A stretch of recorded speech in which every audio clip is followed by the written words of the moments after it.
Aaron Carpenter is the founder of Mental Health Marketing, a company that helps mental health professionals and organizations reach their target audience and make a positive impact. Aaron has first-hand experience in how to do marketing, which will help your business not only grow, but also make a real difference for your customers and clients. This episode, you'll learn how to market your business the right way to create more value for your customers and clients by niching down, as well as how to manage and scale remote teams. I grew up, both my parents were professional bodybuilders. My dad built a gym and then built another one and another one with investors. They were $1 million gyms. So it's kind of a bigger business. And as a kid growing up, it was really cool to see him working out of a gym, building his clients. And some of them were pretty influential people in our city. And some of them had some coin. So he was able to pretty quickly have some investors go, hey, you should make your own gym and stop training out of this other gym. And so I got to see him build that whole thing. But I've always kind of been an entrepreneur at heart. Like I was telling some people this story the other day. I was maybe in 3rd grade or 4th grade or something. And I've always been a big gamer, and I bought like the magazines that would have like the cheat codes in the back. And I would take those to school, and on the bus, I would sell codes for like 50 cents a pop. And that's how I would kind of make a little coin. And that was like my first foray into entrepreneurship. But yeah, when I went to university, I was already working on my agency. And so when you're going to school for business, they'll often be like, create a hypothetical business and, blah, blah. And I'm like, I actually have one. Like, I'm just going to write all that down, right? And then use that for the school numbers, assignments and stuff. Exactly. Yeah, I'm like, help me out. Like, let's just build this together. So, so that's kind of how I got started and just been building the agency ever since. Yeah, I'm curious because for me, I've studied a business degree, I've studied a music degree, and I've found that the lecturers or the people in the university, they don't really have hands-on experience. All their experience is, like you said, theoretical, right? And it's the idea of this is how it goes. And if it goes bad, then you do this and you do that. But you said you had a real agency running. Did you find any kind of useful lecturers in there or useful people in the university that helped you kind of grow your business or showed you a different perspective on things? Oh, yeah, all the time. In fact, I remember I was in one of my second public speaking classes, and one of my colleagues, one of the students asked me, like, so you have your own business? And I was like, yeah. And that's all you do for work? And I was like, yeah. And they were like, well, what are you doing here? And my response was, honestly, I get some of my best ideas just being in this environment, being here, like hearing to professors lecture, being around other students who are building things and stuff. Like, it's a great environment for an entrepreneur. There's been a lot of, I don't know, call it hate maybe from different like popular public figures around university and stuff like that. I think, where they're just saying like, who needs it now? You got ChatGPT and YouTube and all this stuff. Yeah. I don't know, man. Like self-learning is very cool. And a lot of people are very, very good at it, but there's some magic in the going to a university and being surrounded by all those people who are studying and, colleagues. So, yeah. I mean, you go there and it's the network as well, isn't it? Everybody's in the same mindset as you. Everybody that you're around in your lectures, you're like, right, these people care about business to some degree more than the average person. So I guess it's that kind of environment does help you to, get ideas bounced around and get a different perspective. So seeing as you started your business before you went to uni, normally I'm asking people, when was the moment when you decided to become an entrepreneur? But for you, you said it's always been in you. What was like day one of you starting your agency like? You must have been 16, 17. How old would you have been?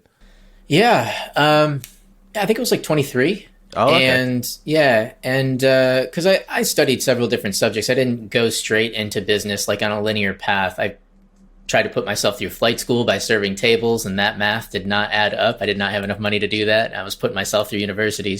But it was a great time. Studied computer science for a little while, and I was like, I'm not going to want to just build computers or sit on computers all day, every day. It turns out I do, actually, because that's what I do now. But I went into business because I wanted to explore that. The path wasn't exactly linear, but when I built the business, there's a very special feeling you get when you land your first gig. And it's just from your work, So I remember the first gig I got was this guy who made these little gifts. They're like what you would find in a gift shop in, a Caribbean city or something, like finding seashells in a mesh bag and a scoop. And it was really weird stuff. But he was my first client, and I built his site and made it so he could sell them online. And I framed my first dollar. I took the check to the bank, had them cash it, have them give me $1 so I could frame that, have it at my office, still have it for good luck. But yeah, that was kind of like, so, and it's always been awesome. Like it feels great to just be providing for myself and making jobs to provide for others. I feel like that's kind of an itch that entrepreneurship scratches, but it's also like you're far more in control and responsible for what happens day to day. But it also, for some people, that can be pretty scary, especially when they start, because you don't know what you don't know and you're trying to make it work, right? Yeah. And how did you kind of figure out how to do these things, because I'm assuming when you were doing it, it's not like now where we had YouTube and you could just go on YouTube and go like, hey, right, I'm going to go look at how to market things online, how to build a website, all that kind of stuff. How did you kind of piece it all together to help this guy out to get his products online? Yeah, so that's a good question. So when I was like maybe 13 or 14 or something, I was already building my own computers again, because I like to game and stuff, but I was also really interested in that. And my cousin came over one day and wrote a little bit of HTML in Notepad and then saved it down as a .html and opened it in a browser. And I was like, just blew my mind. I was like, you could do that? That's a thing? And so I just tinkered with it from there. So my business is very much like a hobby, which turned into a career, which turned into an agency, right? Like that sort of like thing that I really love to do has created revenue for me. So that's kind of what the journey was like in terms of like why I started the business. But I think I've also always kind of had a mind for it. Like I do think laterally for problems, and I'm an analytical thinker, so I see trends very quickly. And so business is a lot of that. Business is figuring out who should I be talking to that would refer me more work, right? And you just think like that already. It's not something that you need to be told. Yeah, fair enough. So I'm wondering, normally when people start a business, it's normally just them or just them and their co-founder. So I'm assuming in your case, it was just you.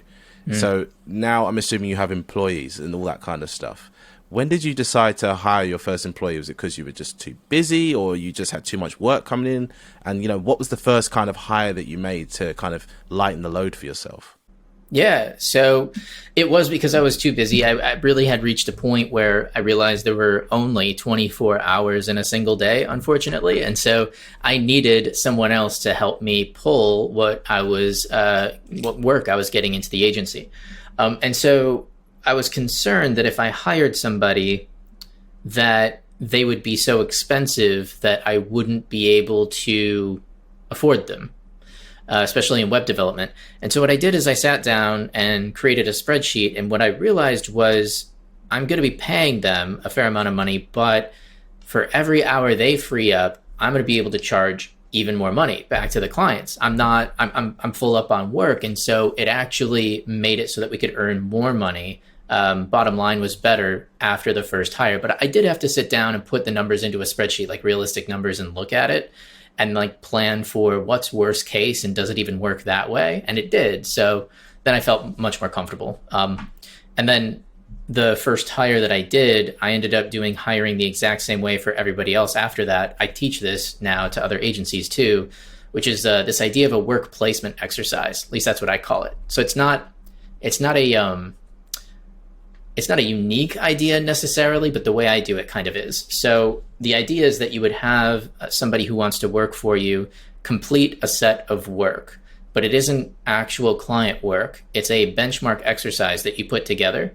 So for a web developer, I created an exercise where I just made a paragraph, and it was a request from a client, a hypothetical one, for a dog boarding and grooming facility, because that was one of the first accounts that I got. And I just said in there, hey, I want you to create a services section on my homepage. I want it to include these things and maybe that other thing. And interested in your thoughts. So I took that, and then I gave it to my first applicant. And I was like, I want you to write up the content. I want you to design it. and I want you to log into this development area I've set up and actually build it. The whole activity should take someone who has some basic skills roughly an hour, maybe. But I know how much I can charge for that. So my rate to you is going to be based on how long that takes. So I want you to record your time in the writing, the design, and the development. And then I want you to reply when you're done with your times, what you like the most and what you like the least. And my rate offered to you is going to be based on how long that took you. But be honest, because if you're not, in the first week here, I'm going to know that you weren't being honest because these are basic skills. And so I'll be able to see if you're able to keep up pace that way. My applicants are honest. They know that the rate's non-negotiable. They don't ask me a rate. It's like, this is what you're worth at my agency right now, too. And then the right now part is me referring to once a year we do performance reviews. So like, are you actually churning more work than you did last year? Cool. Here's a raise based on exactly how much revenue you brought into the business based on the design and development work you've been doing. So they're all positively incentivized to be showing up, getting work done, getting it done efficiently, but not cutting corners because then the client's not happy and then it takes more time. And how long ago was it when you hired your first employee? Shoot, man. 2012, maybe. Okay. Yeah. Been in business a while. That's really interesting. Is that person still in the business now, or have they moved on to other places? They were up until like 2 months ago. So that person, Josh, was with me for a very long time. But he's moved on. He's kind of like wants to go more of like a traditional career corporate route. Yeah. So he is now exploring other opportunities. But yeah, he was with me for a very long time. Oh, okay. Well, that's good. That's a good sign that you're running a good business if people want to stay with you for, just under or just over a decade. Because, a lot of people struggle to retain employees, but you've been able to do that in a fantastic way. And one thing I want to talk about is actually what your agency does, which is very, very niche marketing at the moment. It's even in the name of your company, mental health marketing. So I'll kind of give my brief understanding of it, but you'll give a much more in-depth answer. You guys help psychiatric practices and mental health services to market themselves better. That's the best way I can describe it, but you're the expert here. So please tell the listener. You nailed it. I mean, that's exactly what we do. After I had been in business for a couple of years, I met this guy, Joe Sanek, in Michigan. He also is from my same hometown, Traverse City, Michigan. Joe was a second generation private practice owner. So I believe it was his dad started the private practice. He took it over. And he had created this podcast called Practice of the Practice. And the reason he created this podcast was because most mental health clinicians go to school, they achieve their master's or doctorate, they do supervisory hours outside of school, and then what? Then they either work for another practice or they want to start their own. But unfortunately, they didn't take a single business course. They have no idea how to file a DBA or an LLC or even get their business tax identification stuff done. Business basics. Yeah. So he built this podcast to talk about those things and help people grow. I met him. I did his logo, his website. It's still the same logo and website today. Joe, if you're listening, you really need to reach out to me to get that redone.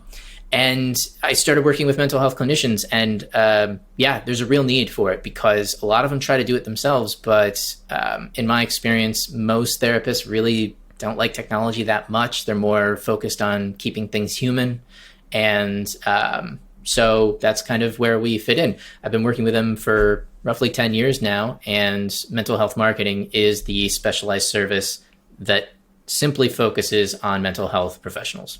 And how do mental health kind of practices and clinicians differ from, say, a SaaS website or a product-based website, or a Shopify store? What is it that you have to put in mind or keep in mind when you're building out their kind of online presence and their marketing kind of plan? Yeah, it's a great question because most businesses, most creative agencies that I talk to really struggle with narrowing down who they're doing business with. Yeah. And so I've come up with some ways to explain the real value in that. But usually what I hear is this sort of tension and anxiety around not wanting to focus down too much because they feel like they won't get any business then. Nobody will be calling them because they've narrowed down so much. They think oh, well, mental health, yeah, I could do that, but I've only had one or two of those accounts out of like the 50 accounts I've had. So am I only going to get one or two accounts a year? And the truth is actually the opposite, right? Because if you're trying to be something for everybody, you're only sort of good at all of those things. And if you're running an agency and you're listening to this, you might be thinking, well, I can make killer websites, doesn't matter what business. Sure, and good on you. But because we focus on mental health for instance, I know exactly what questions to ask them to get through discovery on a website way quicker, right? Because there's a lot of things that are going to be the same every single time. It's the same type of project. So we can also create more value by solving more specific problems to them. And all I have to do is solve it one time.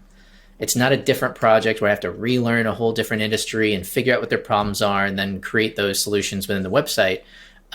So specifically for mental health clinicians, there's almost always a discussion about insurance, sliding scale, what type of fees, or if they're private pay, what type of specialty populations they serve, what types of issues they have.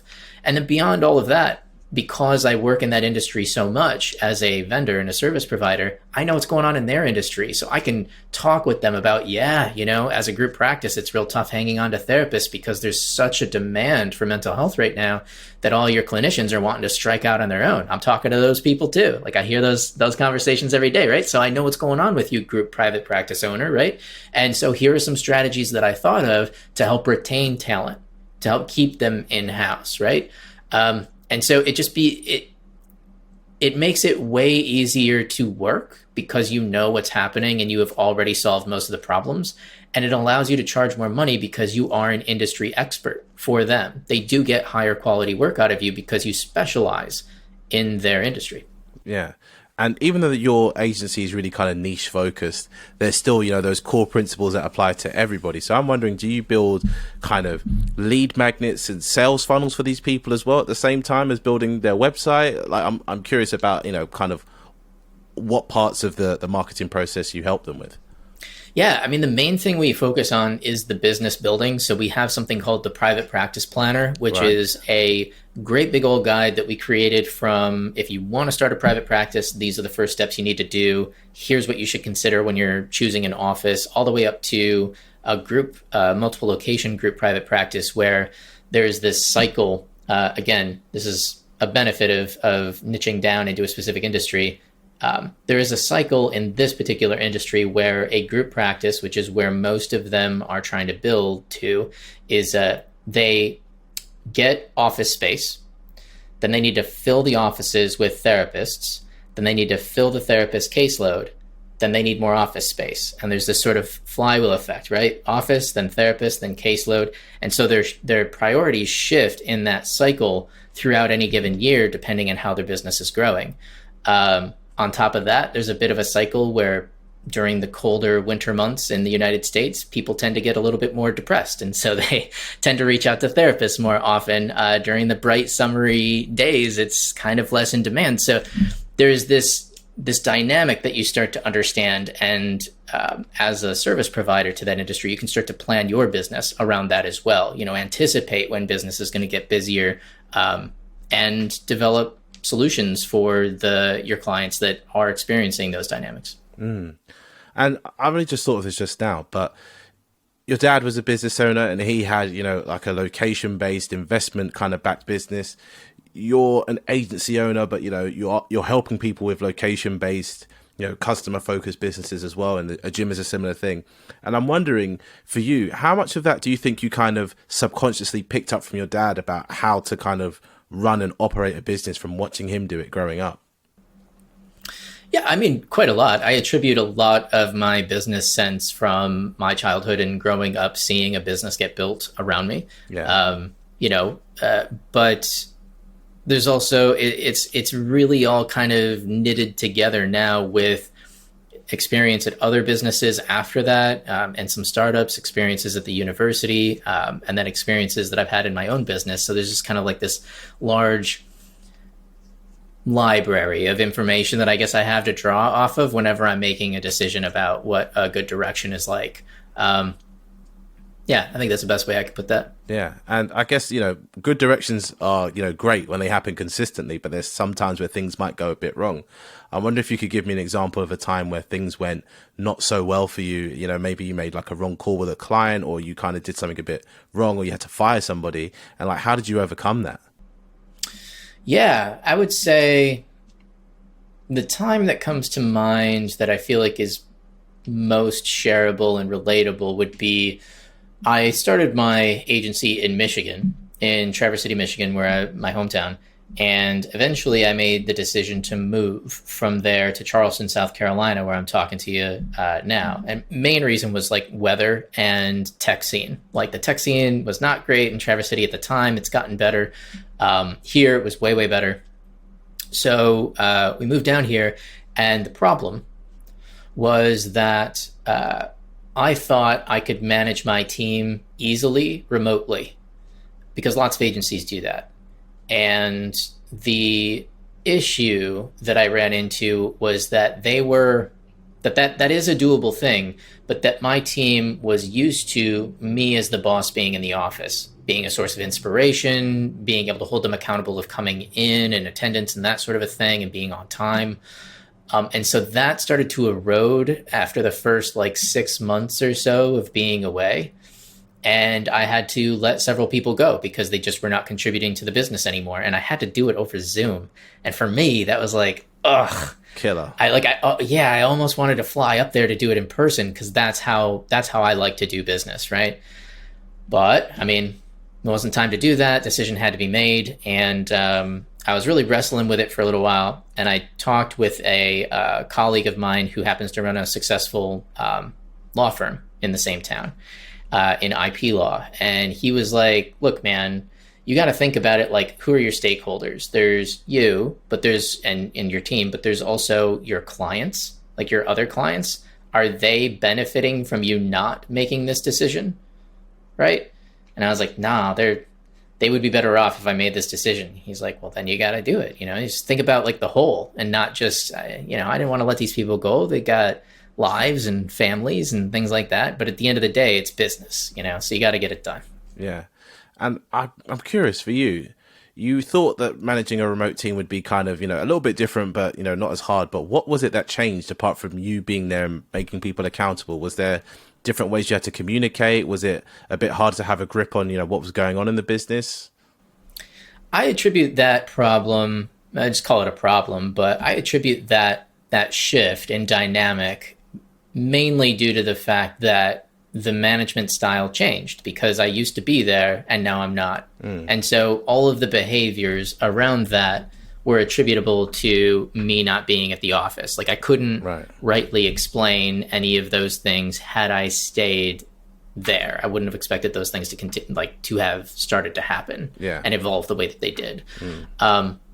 Comfortably managing the agency remotely now, almost every agency that I talk to operates in that capacity, like with contractors too. So, not a tough thing, but I think it's easier to start doing it remotely than it is to take a traditional agency and then evolve it into a remote situation. Right. It's a different dynamic, like working in an office versus working from home. We tried it several different ways, multiple times. And like, every time it was rough for everyone, because it would start where if you were in the office, the team would be like, it would be awesome if we could work from home. This is all pre-COVID, right?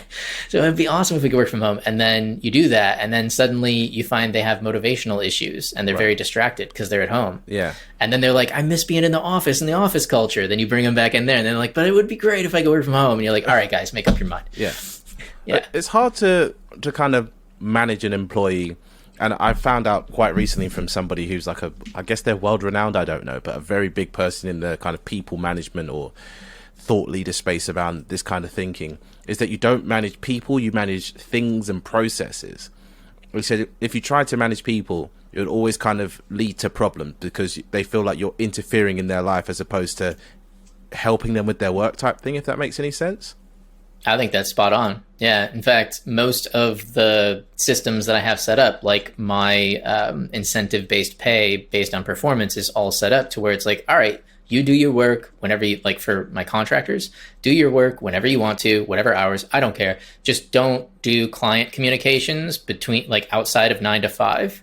because I don't want them to be trained to think that like they could just email us at midnight and we'll be available like 24/7. That's not real. But otherwise, I don't care how you solve problems. You have lots of creative latitude, but at the end of the day, we need to make money. So I want to make that as transparent as possible with them. So like a performance review includes, here are all the projects that you worked on. Here's how much time it took. Here's how much you were paid based on that time. And here's how much revenue we made. So if you're doing better than last year, I'm paying you more money and I'm putting all the numbers right in front of you, right? And if you're not, you're not. But then if you're not, like I remember when I first introduced this system to the team, one of my team members asked, well, what happens if we do more poorly? And I was like, well, first of all, if over the course of a year you get worse at your job, I mean, there's going to be some red flags along the way. We're probably going to have conversations, and it's unlikely we'll be doing a performance review with you because you like clearly your heart's not in it anymore, right? You can at least maintain the same, but like especially in my industry, you build more design skills, more development skills over time. You just get faster at your job, and technology gets easier, so you can also produce more that way. So I think another good example of that is this client. We'll call him Jeff to protect the innocent. But this guy was a family entertainment center counselor. Or consultant. He would work with businesses that do like bowling, laser tag, restaurants, right? Like that type of stuff. And he had a way that he liked to do websites. And it was not a great way to build websites. It really was a clunky process. It was very difficult for us, but he wanted to do it. He wanted us to perform the work for him, but he wanted to do it his way. Eventually, we had to part ways. And during that time, I remember the first guy I hired and I had a conversation about it. And he's like, we need to train Jeff. We need to train him to be a better client. And I was like, the thing is, man, you can't do that. You just can't train a client. You can ask things of them, but the person's just going to be the person. We can change our systems and different things around them. But if at the end of the day, they're just not a good client for us, then we got to go different ways. And that's what happened with this guy and us. It wasn't a bad thing to not be doing business with that person anymore. It just was not a good fit. Yeah. I'm curious, actually. I wonder if you can talk to me about client management as well as knowing, like you said, when to kind of fire a client or let a client go, and how do you get the right clients for you? Does that come from looking inwards first and knowing what you expect from a client, or does that just come over time with trial and error? I think for most agencies, most businesses, it's trial and error. If you're a startup, you can do all the research you want and create like a buyer persona or an avatar, whatever you call it, and like really try to identify your ideal client. But at the end of the day, you don't even really know who you appreciate doing business with until you start doing business with people. Yeah. Some people listening may be familiar with the book Traction and the EOS system. Yeah. So that talks a lot about it as well, where it as part of that system, you identify who your ideal clients are and who your ideal clients aren't. And what we ended up doing was just thinking back when we went through that exercise as a team. I had everybody think back through all the clients we had that stood out remarkably as the worst and best clients we had. And then we discussed what attributes those clients had. And that's how we figured out who our ideal clients were, right? The bad clients and all their attributes, those became red flags during sales and discovery process of if they start to exhibit anything like they don't show up on time for the calls, they are not organized, they want to change our contract. Our contract's our contract, man. Like, I would never go into another business and be like, yeah, I really like you and your services, but I need you to change how you do business. Like, that's a huge red flag. So we identified all of those, and that is how we ended up getting to a place where it's very easy to know before we even get started, is this person going to be a good fit for our business? Yeah. You're actually the second person I've had on the podcast that spoke about Traction, and the fourth person I know who's actually, mentioned it to me and mentioned a different part of it, actually. Everyone seems to be in different sections of that book, and I'm wondering for you, when you read Traction, where were you? And then versus now, what's the kind of change? What's the difference? Apart from, knowing what clients to look for, did you change the way your teams were structured? Did you change the way you operated in your business? That kind of thing. I think for me, that book, so the person that showed me that book first, his name's Jack, and he owns a search engine optimization firm that I worked with for a number of years. And we would have long sessions of chats in his office just about business and different things. We got along really well. But he showed me this book, and so I bought a copy, but I never really cracked it open. It just kind of sat on a shelf. And the book itself is mainly useful for team-based stuff. So once you have a small team, then it has a set of activities and stuff you can go through to get everybody on the same page and also get a little bit more focus. I think that's a fair summarization of what it is. So that's what it did for us, I would say. Like, out of all the sections, it really was just as a whole helped me get my vision to my team a little bit more clearly and gave them an opportunity to contribute to that vision so that I had buy-in from them, so that everybody felt like they were a little bit more a part of a direction versus kind of just day-to-day taking orders, trying to figure out how to get the work done. Mm. And now for you, a decade into your business, where is your kind of position in the business? What do you do day to day? How does that look, and what do you do to kind of make sure everything's still kind of swimming along? I assume you're not, as they say, on the front line, kind of fighting fires all the time. You're kind of big picture and all that kind of stuff. Yeah, I do a little bit of everything, honestly. I said before, I love design and development. And right now I'm still doing some of those things, but I kind of choose the projects that I work on. I'm not just taking anything. Not a lot of fires with clients, but mainly I think that's because of our systems and identifying a lot of the stuff that we've already talked about on this podcast episode.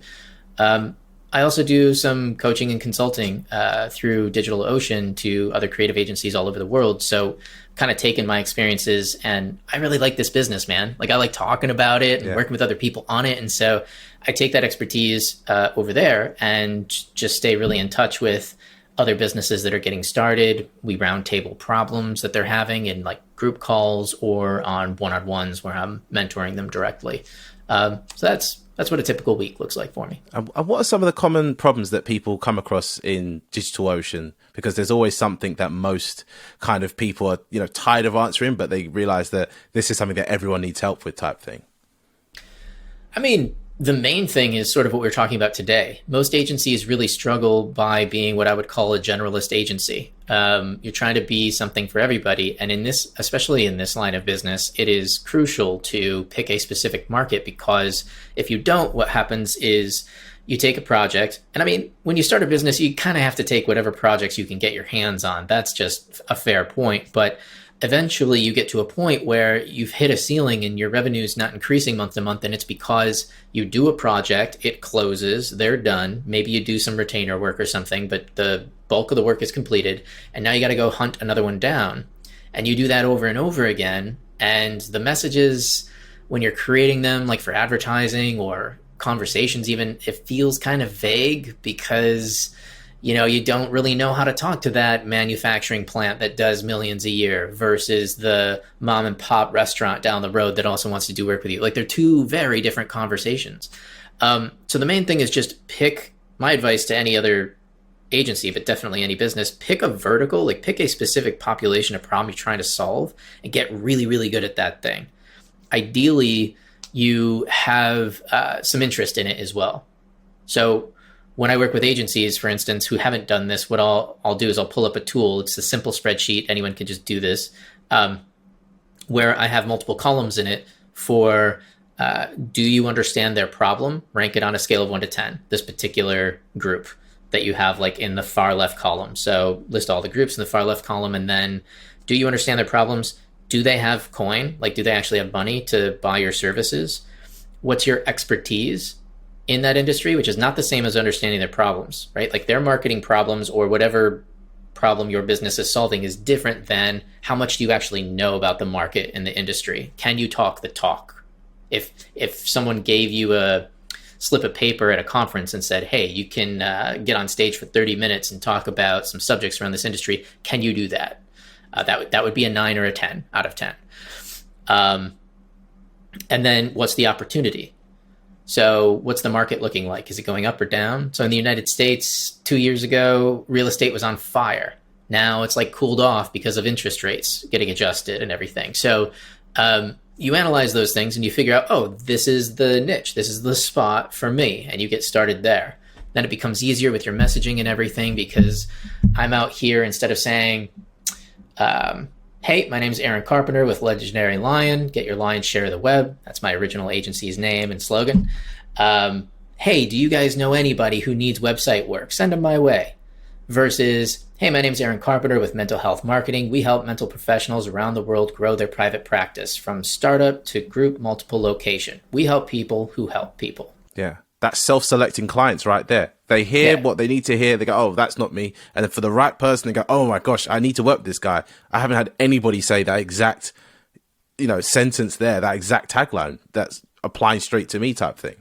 It just resonates. It hits different, right? It resonates more. It's like, oh, that must be the person for me because they are for my industry solving my problem. And we have a ton of experience in it. So it's just easier work for us. I do not want to take another rando project and have to learn that whole industry and all the different things, that have to go into the site. I'd much rather just continue to solve the same problem for other people.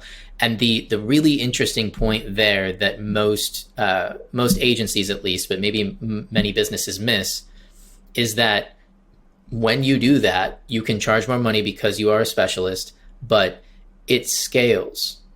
Like you do not need to be the brain in the room solving every problem now, right? Your team's not looking to you to go, hey, what do we do for this project and how do we organize this or whatever? It is a stage 2 private practice. These are the things we do for that. I already solved those problems. It's in the SOP. Click this link, read that bit, go do the thing. That's what scales, but you can't scale when you're trying to be everything for everybody. It's just not a scalable thing. Yeah. And you spoke about, the systems you had for employing people or that you have for employing people. So I'm wondering, when you are scaling up, there are parts of it that you do have to kind of systemize and kind of have written down and, have a procedure for. What are the other kinds of parts of your business that you have kind of, pretty much like this is section A, B, C, and once we get to C, we move them into this next category? What are those kind of sections and what do they look like? So our manual, if you're asking like what are the main like ideas in it, is that kind of what you're asking? Yeah. So the main ideas kind of follow what we refer to as the client interaction model. There is a set of interactions that you go through with every client. It starts with an introductory call. Then you start to have discovery, like you meet with them and figure out, okay, so tell me a little bit about your practice, where you guys located and what services do you provide. You get all that done. And then you start on the design, then you do development, then you do deployment and launch the site, and then you have ongoing marketing activities like SEO and paid ads and stuff like that. So each one of those things that I mentioned would be a section in our SOP. And within each section, there's a lot of different things that we do, and we have pretty unique processes to many agencies that are all well defined in there. That also makes it really easy to onboard a new person. Because if I hire somebody who's a designer, I just reference them to our SOP for this is how we do design. For instance, a lot of creative shops will do a whole website design. Like they'll do the homepage, the inside pages, the contact page, all of it. They'll do it all, and then they'll go to the client, and they'll be like, hey, client, do you like it? And what they've essentially done is asked somebody who's not a trained designer to critique their work. And that's all backwards, right? It makes the client uncomfortable. The reason, to be clear, why a lot of agencies do that is that they want to get client buy-in. They want the client to be part of the process. They want to make it client-centric, and they want to like have the client sign off on the design, so they have to ask their opinion. We do it differently in a way that's much more healthy. So the way we do it is we only do a homepage, and we do 2. Both of them work. They're both winner concepts, but we pull them both up side by side, and we ask the client, hey, which one of these do we feel like would resonate more with your target audience, and why? And then we go through it section by section. We make some adjustments off of that. We get their buy-in, critical feedback, but also we haven't watered down or damaged the design by them making suggestions that are founded in a very uninformed place when it comes to design and marketing online, right? So we do that, and then we narrow down the look and feel that way, and then we just apply that to all the inside pages. We already have their sign off, and then we roll into development. That's a method of design that I teach people now because it is way more effective. And incidentally, that doesn't have to only work for design. It's really effective for design, but it could be the same for programming solutions or something like that. Come with a couple of concepts and then talk with the client and keep them centered on which would resonate more with your problem or your audience. Keep the conversation there. We often have conversations with clients where they're like, but I don't like that. And it's like, cool, but we're not selling to you.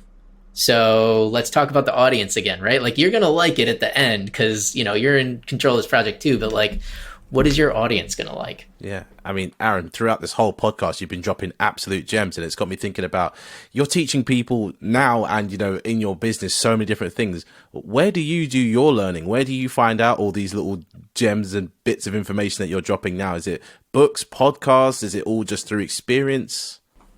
Just experience, man. I mean, yeah, I haven't always been awesome at this. Like I did have some difficulties along the way, and those were the things that helped me understand what didn't work. But I've also done a lot of things that I know to be axioms of what does work. And I've just collected those over time. I could just, it's again, kind of like how my brain works. Like I just see this stuff, like trends of what is happening around me as I'm doing business. And so I have like a whole Google Doc just filled with all these different ideas of, I know these to be like truthisms of running a creative agency.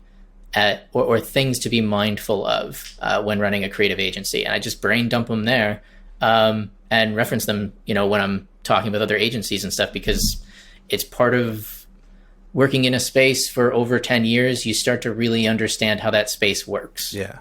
And I wonder if you could give me one or two of those truthisms. I know you've dropped quite a few in the course of this podcast, but I'm wondering what another few are, since you've got a whole Google Doc. I'm sure it's pages and pages long. Yeah. I mean, let me pull it up. But yeah, I mean, there's like, I have one here for just advantages of selecting a vertical, since we've been talking about that. So choosing a vertical helps you sharpen up your KPIs, your key performance indicators. So if you're just making sites, cool. But if you are marketing to a specific audience with a laser message, you can develop KPIs that are a little bit more specific to that. So how many events did we attend in the mental health space this year? How many leads did we get out of those? How many leads are we getting off of our current Facebook campaign that focuses on this issue in the industry?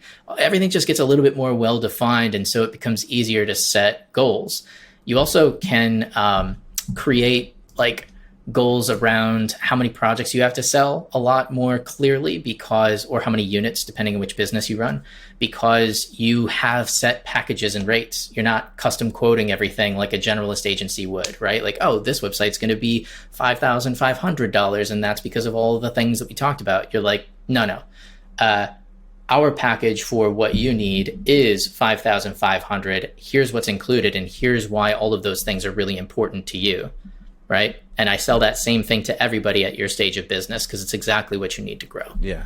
And you're interested in seeing people grow, because, the more money they make or the better their business is, they're going to come back to you and be like, right, I'm at stage 2 now. How do I get to stage 3? And, that's a lot of things that I feel like some marketers actually don't do. They're like, I can promise you this for this and then goodbye. Whereas it's like, I want to see you grow, because as you grow, you're going to want to grow with me type thing. Yep. Yeah, exactly. Yeah, and there's just other things too. Like I'm just looking through right now, because some of these come up a lot, and they apply. A lot of these apply to business in general. But like one here I have is don't meet a client on their turf. So that's an axiom, because I have consistently met clients in my office or on Zoom calls, even, which is kind of neutral ground, and the vibe on that call and the positioning of authority and expertise is different than if you go meet someone at their place of business. Sometimes there's a time and place for that, especially with really big accounts and stuff. But generally, though, you're meeting them at their place of business. They're going to be distracted. They have dominion over that whole space. So you are not really an expert in their eyes anymore that they are going out to go see. You're coming to them. And the whole power dynamic is completely different, right? So that's another one where I teach people, like, don't just go business to business and like meet them there. Get an office or set up some sort of like electronic meeting that you can have, so that you meet on more even ground, so that they take you more seriously and you can be more in control of the entire project. Just a bunch of stuff like that, man. Maybe I'll put out a book someday. I don't know. I was going to say, Aaron, I'm going to have you on another podcast where you just sit through and talk through the list, because that list sounds like the gold mine that everyone wishes they had access to type thing. Yeah, it might be. I don't know. I mean, there's a lot of really interesting topics that come up when I talk with other agencies that are just lessons that you've learned over time, you know? And so it becomes really easy to talk about these things and just know, like, hey, man, I know this to be true. Ask me questions about it, but generally speaking, this is something you should know. You can fire clients. If a client sucks, you can fire them. That is totally an okay thing. Yeah. Not everybody knows that. You know, they just try to make it work and they're getting beat up by the worst client in the world. It's like, dude, just cut them loose. Yeah. Right? Yeah. That's the idea of a scarcity mindset versus a growth mindset. If you've got a growth mindset that you know that there'll be other clients and you can get them and they'll pay you better and they'll act better and all that kind of stuff. But if you're like, oh no, there's only a few clients to be had, then you're going to hold on to all the, the good ones and the bad ones, unfortunately. Yeah, that's totally true. And in fact, before I had even heard the scarcity and growth mindset terminology, I was telling agencies that if they develop tools and things like that, unless it's like super proprietary IP, feel free to give it away if you come up with those ideas all the time. Like, it just gives you more business. I give away tools to these agencies all of the time. And I've been asked before, like, well, what if someone rips it off and starts selling it? Well, I mean, you know what? That tool is not going to be the same 2 or 3 years from now. It's going to be even better because it came from me. It was my idea. Yeah. Any copycat who tries to like get something out of that, man, it's a waste of my time to try to chase them down. Yeah. You know what I mean? So like, if they can get something out of it, more power to you, man. But like, you really should be focused on doing you and like making your own stuff, because that's where the good life is at. Yeah. And speaking of the good life, Aaron, I want to ask you a question that I ask every guest, but the answers are always different. What is it about what you do that brings you the most joy? I mean, the idea that we can design and build a website, and when we put that on, anyone, anywhere in the world can see that, it's pretty cool. That's always kind of stuck with me as being pretty cool. But generally, I like the idea that with our specific industry, that we work with people who are helping other people feel and be better. And we're enabling them to be able to do that in a more powerful way. And that's a good mission to be behind, and to have. Like, that's a flag I'm really proud to carry. Where can the people find you online? Yeah, sure. So you could search for Aaron Carpenter, but I think there's like a famous footballer or a musician or something like that has my name. But yeah, Aaron Carpenter, Legendary Lion is my creative agency, and mental health marketing is our service offering to mental health clinicians, mentalhealthmarketing.com and legendarylion.com.